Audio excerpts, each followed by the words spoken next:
Pemirsa, gara-gara ngedar ke barang haram, penjajah sabu seberat 379,80 gram asal Palembang bernama Chandra Susanto dituntut jaksa penuntut umum selama 14 tahun penjara. Siapa itu? Chandra Susanto dibuka dinyatakan terbuka umum. Inilah dia Chandra Susanto, lanang siko ini jadi terdakwa kasus narkotika jenis sabu seberat 379,80 gram. Atas perbuatannya ngedar ke barang haram tersebut, dirinya ini harus jalani sidang di Pengadilan Negeri Palembang.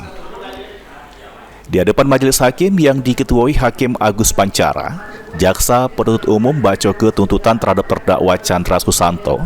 Dirinya nyato ke sudah terbukti bersalah, sudah menjadi penjajah sabu sehingga dituntut pidana penjara selama 14 tahun, sama denda sebesar 1 miliar rupiah, subsidiar 6 bulan kurungan.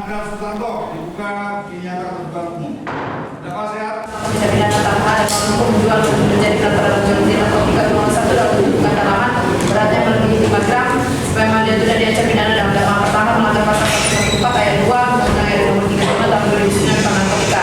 Ketika pidana terhadap terdakwa Chandra Susanto Bimanulah Nanggolan dengan pidana penjara selama 14 tahun dikurangi selama terdakwa berada dalam masa Sesudah mendengar tuntutan tersebut, terdakwa lewat penasihat hukumnya bakal ngajukan nota pembelaan secara tertulis.